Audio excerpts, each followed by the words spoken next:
लेकिन आज की सबसे बड़ी खबर यह है कि मध्य प्रदेश हाई कोर्ट ने धार की भोजशाला को मस्जिद नहीं बल्कि मंदिर माना है।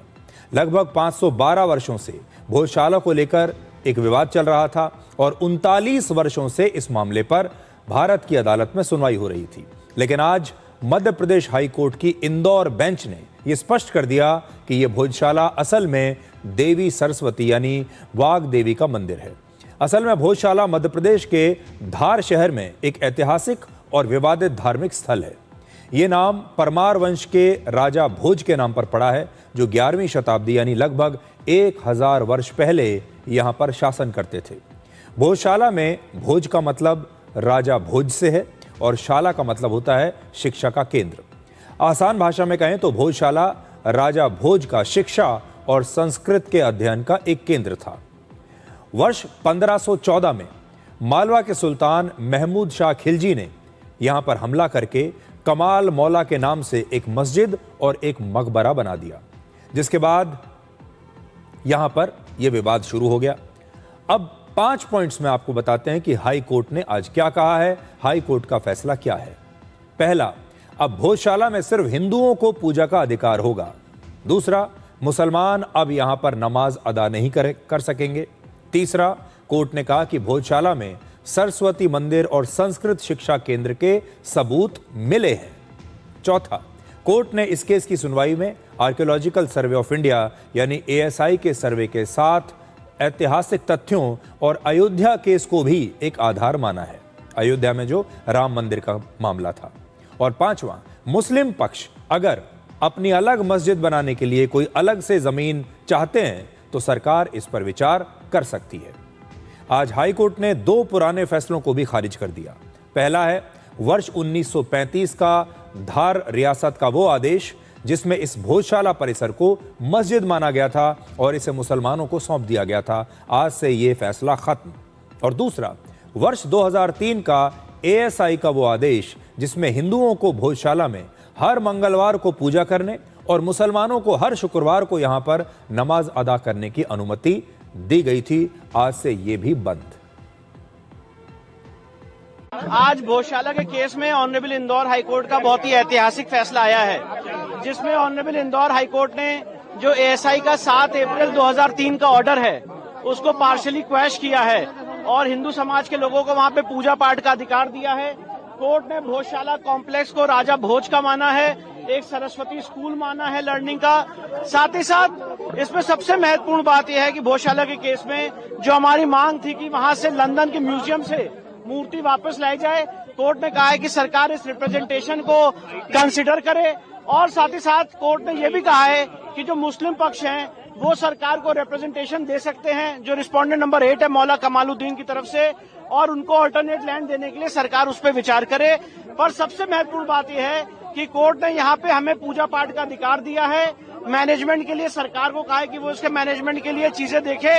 और जो ASI का ऑर्डर था 7 अप्रैल 2003 का, जो यहाँ पे नमाज की अनुमति देता था, उसको कोर्ट ने सिरे से खारिज कर दिया है। अब वहाँ पे सिर्फ पूजा होगी, अब वहाँ पे सिर्फ पूजा होगी। उस पूरे परिसर का जो स्वरूप है वो एक हिंदू मंदिर का स्वरूप माना है कोर्ट ने, सरस्वती मंदिर का माना है।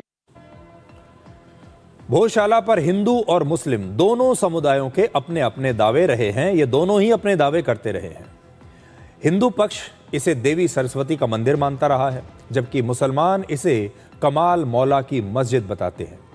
लेकिन मध्य प्रदेश हाई कोर्ट ने अपने 242 पन्ने के फैसले के पेज नंबर 240 पर लिखा है कि ऐतिहासिक तथ्यों से यह स्पष्ट है कि विवादित जगह असल में एक भोजशाला थी, जिसका संबंध परमार वंश के राजा भोज के दौर से था।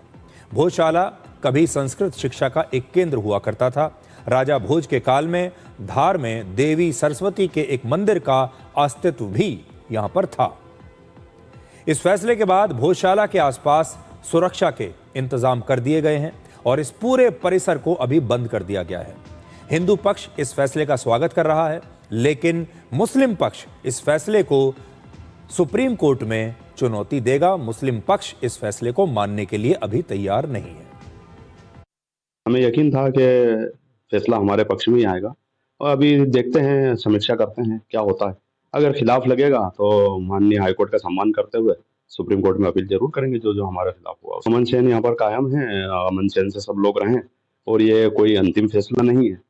इसके खिलाफ सुप्रीम कोर्ट जाएंगे और यकीनन फर्स्ट बार में इस आदेश पर जरूर स्टे होगा।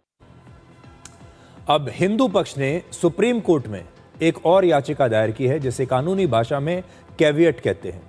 इस याचिका में मांग की गई है कि हाई कोर्ट के फैसले पर कोई भी आदेश देने से पहले हिंदू पक्ष को भी सुना जाए। दूसरी तरफ असदुद्दीन ओवैसी ने कहा है कि उन्हें उम्मीद है कि सुप्रीम कोर्ट हाई कोर्ट के इस फैसले को पलट देगा। ओवैसी ने कहा है कि इस फैसले में और बाबरी मस्जिद के फैसले में काफी समानताएं दिखाई देती हैं। एक और वजह है ये फैसला जो एरोनियस और गलत है।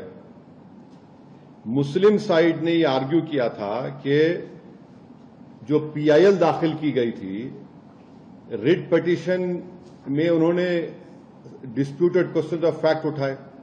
कोर्ट एक ऑर्डर पास नहीं कर सकता डिक्लेरेशन ऑफ पोजेशन और टाइटल के ऊपर।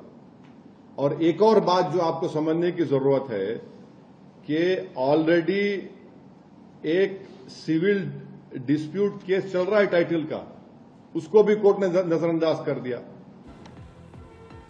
अब देखिए, इस केस में सबसे बड़ा टर्निंग पॉइंट रहा एएसआई का सर्वे, और इसी सर्वे से अदालत में यह बात साबित हो गई कि भोजशाला वाकई में एक मंदिर है, मस्जिद नहीं है।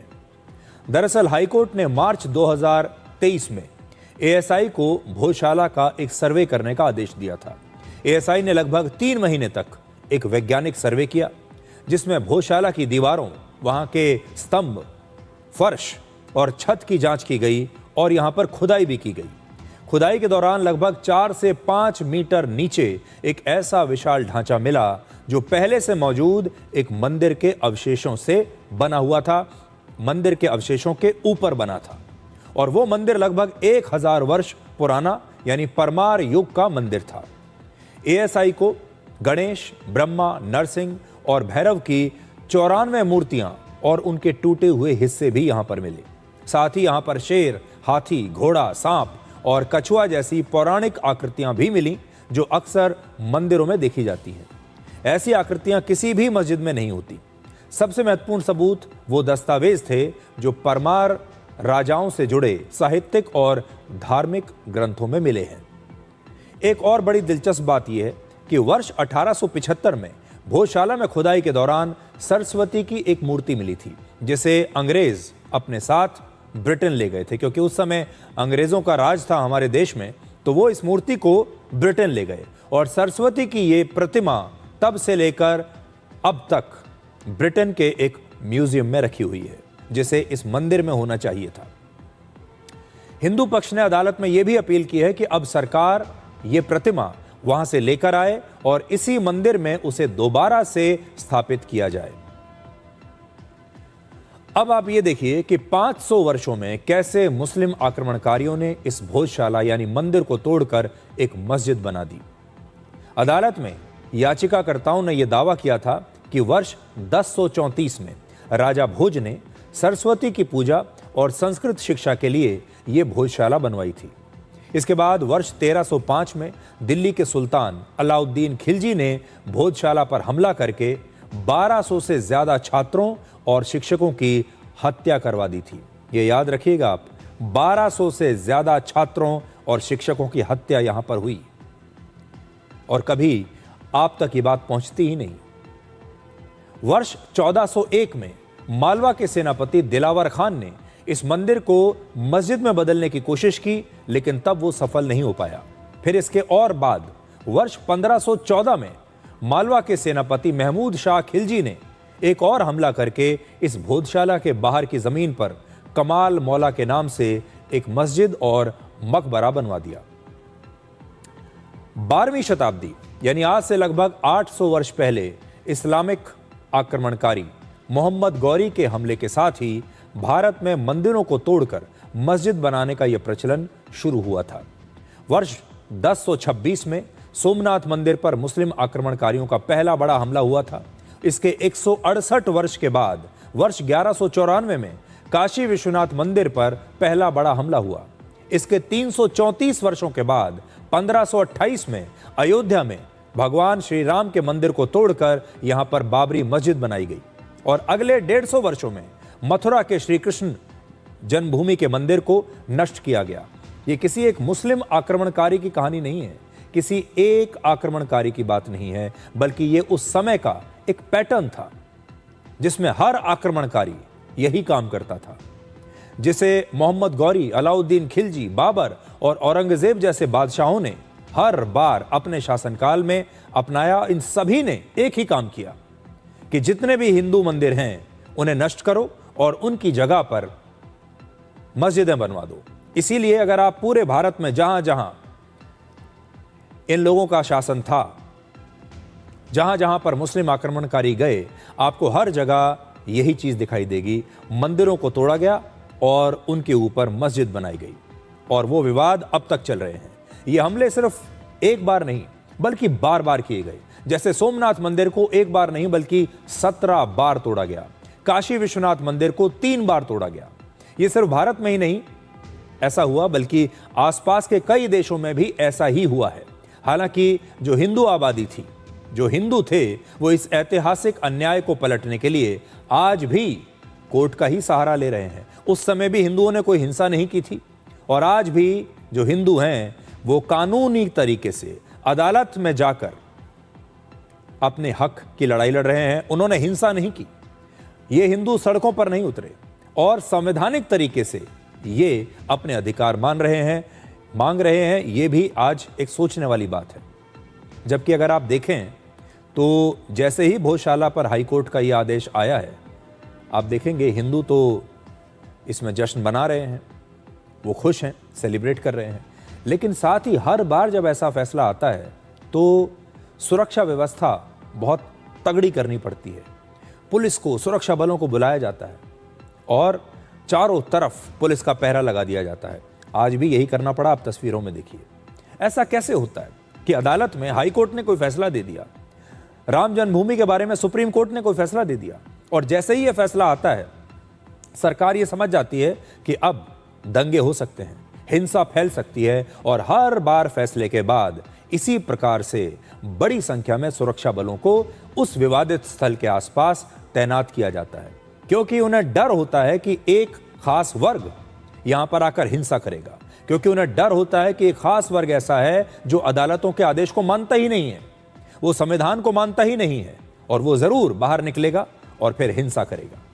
भोजशाला के फैसले में अयोध्या के राम मंदिर के फैसले को भी आधार बनाया गया है। आपको याद होगा कि राम मंदिर के फैसले में भी लगभग 130 वर्षों तक कानूनी लड़ाई चली थी और भोजशाला में 39 वर्षों के बाद आज ये फैसला आया है। इसलिए हमें लगता है कि ऐसे जो भी विवाद हैं, अब इनका फैसला फास्ट ट्रैक कोर्ट्स में होना चाहिए और ताकि जल्दी जल्दी ये सारे फैसले हो जाएं।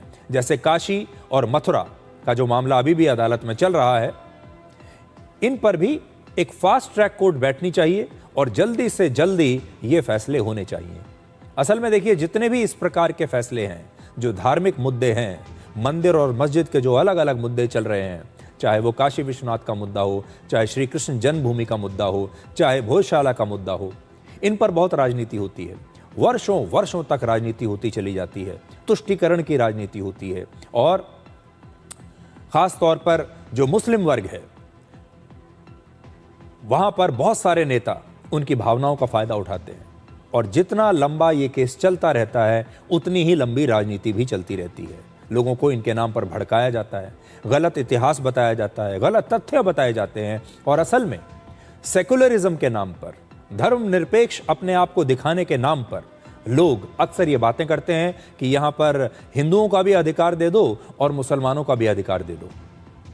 जैसे पहले इस भोजशाला में भी यही व्यवस्था थी कि मंगलवार को हिंदू यहां पूजा कर सकते हैं और शुक्रवार को यहां पर जो मुसलमान हैं वो अपनी नमाज अदा कर सकते हैं, जबकि यहां पर हिंदुओं का अधिकार है, जबकि ये वाकई एक मंदिर ही था।